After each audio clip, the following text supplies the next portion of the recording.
There's another little one over on the other side of the Atlantic Ocean that's doing pretty well. So maybe we could talk a little bit about them, the Airbus. And they've certified, and the A321XLR is flying, and they're doing a lot of R&D and other activities. So what are your thoughts with Airbus? Look, they have their own challenges. Getting airplanes out the door. A lot of those, this has been undercovered probably. And I'm sure Airbus would be the first to remind people of this, but a lot of the delivery challenges and supply chain challenges they're having today actually were because of the Boeing strike, right? Because it affects all sorts of suppliers down the chain. A lot of those suppliers are also suppliers for Airbus. Specifically, I'm thinking of like seats. But look, the Airbus sales motto over the last 4 years has been the exact same sales motto that GE has, which is, at least we're not them, right? And it works, right? I mean, the same thing, right? Just make sure that somebody else is having challenges, and there are no serious problems at Airbus. They're doing their thing. The XLR has finally certified. I say finally, but I mean it's kind of within the normal realm of aircraft certification delays. There were some challenges. The engineers dealt with them. Here we are. They continue to work on, like you said, engineering projects for 50 freighter. There are talks of some other projects and some other programs down the line. I think we're definitely going to see a slowing down in general in the industry of new technology and new products, for better or for worse. Airbus could potentially be the exception to that, depending on how aggressive they want to be. But remember that Airbus and Boeing are Batman and Joker. They hate each other, but they cannot live without one another. I'm not going to say which one's which. But the last thing Airbus wants is Boeing not being there, and the last thing Boeing wants is Airbus not being there. They do need a duopoly is a very, very powerful thing. Monopolies won't sustain. So, I mean, more of the same from Airbus, which increase production rates. They keep revising down for, I would call them, industry reasons, where Boeing has more kind of internal reasons for that. Yeah, I think just to add on the Airbus note, one, for the listeners or viewers that haven't read it, Courtney put out a really interesting report a few weeks ago now, I think, on the A321XLR and just the market demand and size for that aircraft. As you said, Peter, the plane's delivering. I think Aer Lingus just took delivery of 2 on the same day, which is pretty interesting. And we've already seen Aer Lingus operate or announce new routes with the type going to Indianapolis. Comes to mind. I think they're going to use it to Minneapolis even. Iberia just started flights from Madrid to Boston. So, it'll be really interesting transatlantic airplane where airlines decide to use them.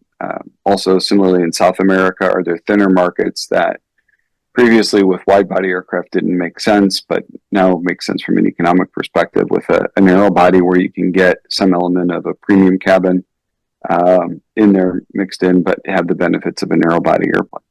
So it'll be really interesting to see how that evolves and how that compares to the success of the 757 and what the 757 was for back in the day, the likes of Continental initially, but Delta, United now, American, even TWA at one point used them all transatlantic. Northwest too, before the merger as well.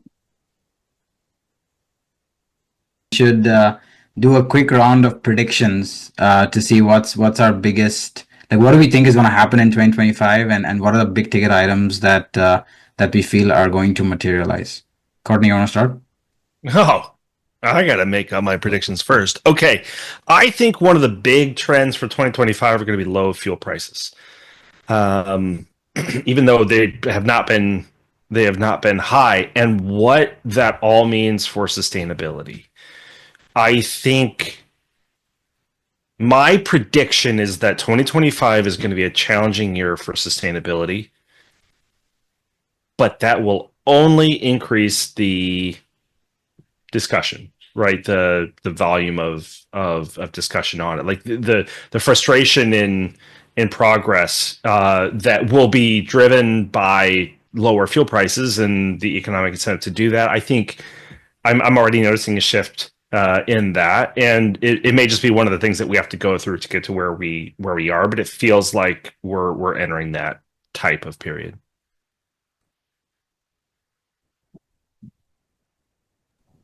All Do right, I'll fuel go. surcharges increase at the same time as fuel prices go down in 2025?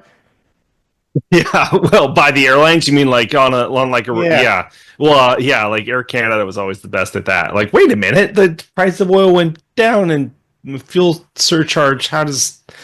And by the way, it all adds up to like the same fare because they have to compete on that. Yeah, I see what you're doing there. Let me hop in real quick and just also want to give a shout out to my friends Rob Morris at Cirium, Stu Hatcher, and Jack Ambrose at IBA. Both of them, although they're separate, they've done some really interesting webinars. Cirium put one out last week, and both of them have some fleet forecasts and so forth. I think the one thing Courtney talked about, fuel. I think if you looked at non-fuel costs, right, they are increasing, and inflationary pressures are definitely there. I think some of that will reduce and come under control. Airline financial performance has been strong. It's has it more or less plateaued or stabilized? It's still early in the cycle to say, and it's definitely better than where we were at in 2019 pre-COVID, but it's probably not as strong as it was than 2023. I think more broadly, though, it's a little bit like what Courtney said about Boeing, which is just like no news. It feels, absent something geopolitical or an external shock or something, that in a lot of ways it might be much of the same. The macro themes are there and constant. And so if you look out at the horizon, I don't know that changes all that much over the years. Now, that being said, in the same breath, this is the airline industry.